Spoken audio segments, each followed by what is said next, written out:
Late us continue our topic. Napoleon के आने के बाद ज़रूरी नहीं था कि नेपोलियन की जो वो थी रूल्स थे वो सभी को अच्छे लगते। जो यूरोप के, फ्रांस के आसपास के जो और भी अदर कंट्रीज़ ही कह लीजिए, क्योंकि उस समय कंट्रीज़ नहीं थी, एक तरह से किंगडम्स हुआ करते थे। तो उनमें से जो मेन किंगडम्स थे जैसे प्रुशिया, रशिया, ऑस्ट्रिया और ब्रिटेन, ये 4 ऐसी मेन कंट्रीज़ थी जिन्होंने जो ये नहीं चाहती थी कि एक नया सिस्टम आए, एक नए तरीके का सिस्टम आए या डेमोक्रेटिक सिस्टम आए।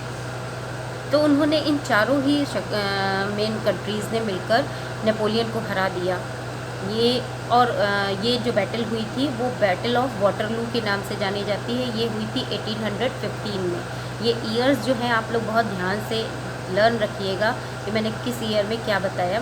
तो ये बैटल ऑफ वाटरलू जो थी वो नेपोलियन और इन 4 कंट्रीज़ के बीच में हुई थी, जिसमें नेपोलियन हार गया था और ट्रीटी ऑफ वियना के साथ ये ख़त्म हुई, जिसमें नेपोलियन के जितने भी सिविल कोड के रूल्स थे उनको एबॉलिश करके, उनको हटा के ये जो चारों कंट्रीज़ थी इन्होंने उसको एक वापस मोनार्की टाइप ऑफ गवर्नमेंट में बदल दिया, ताकि मतलब फिर से पुराना जैसा टाइम आ गया।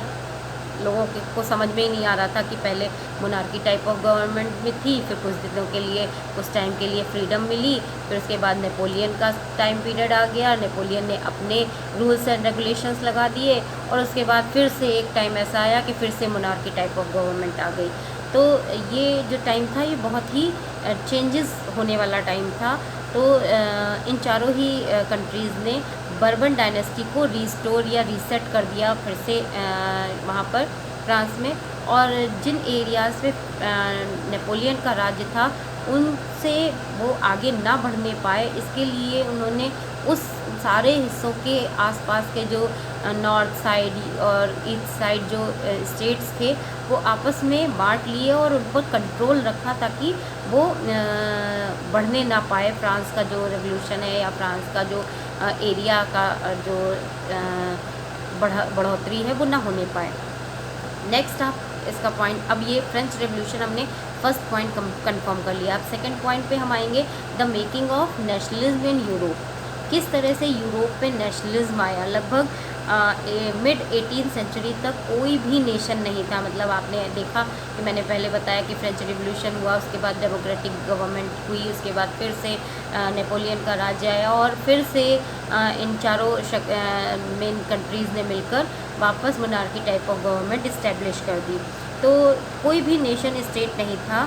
और जो डाइवर्सिटीज़ थी वो क्या थी, स्ट्रक्चर ऑफ यूरोपियन सोसाइटी में जो डाइवर्सिटीज़ पाई जाती थी उनकी वजह से जो आगे चल के जो चेंजेस आए वो होंगे।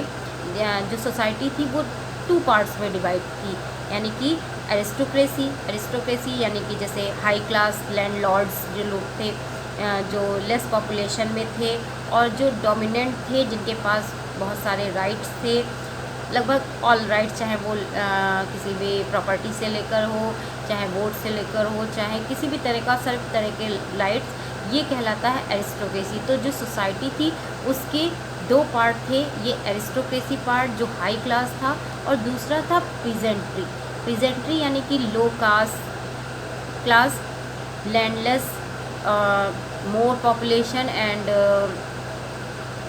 No rights. मतलब पॉपुलेशन इनकी ज़्यादा होती थी लेकिन राइट्स नहीं होते थे, जो एरिस्टोक्रेसी के यानी कि हाई क्लास के पास जो पावर्स थी वो इनके पास नहीं थी, और जबकि इनकी पॉपुलेशन भी ज़्यादा थी। फिर उसके बाद जो तीसरी एक न्यू क्लास डेवलप हुई, उसका कारण था इंडस्ट्रियलाइजेशन। जो इंडस्ट्रियल रिवोल्यूशन हुआ उसकी वजह से ये तीसरी जो न्यू मिडिल क्लास थी वो इम्प्रूव हुई। इसमें एजुकेटेड पॉपुलेशन थी, ये जैसे कि टीचर्स या डॉक्टर्स, इंडस्ट्रियलिस्ट, ये लोग थोड़ा पढ़े लिखे थे, तो इन्हें पता था कि हमारे लिए क्या सही है क्या नहीं सही है। तो इस क्लास ने ये स्टार्ट किया कि ये चाहते थे कि they become liberal nationalist and they wanted freedom, equality and government by consent, यानी कि गवर्नमेंट उनके द्वारा बनाई जाए, ये मिडिल क्लास के लोग चाहते थे। इसके लिए पीजेंट्स ने तो इनका साथ दिया, लेकिन एरिस्टोक्रेटर्स ने इनका साथ नहीं दिया। फिर इन्होंने एक ज़ोल्वेनाइन एक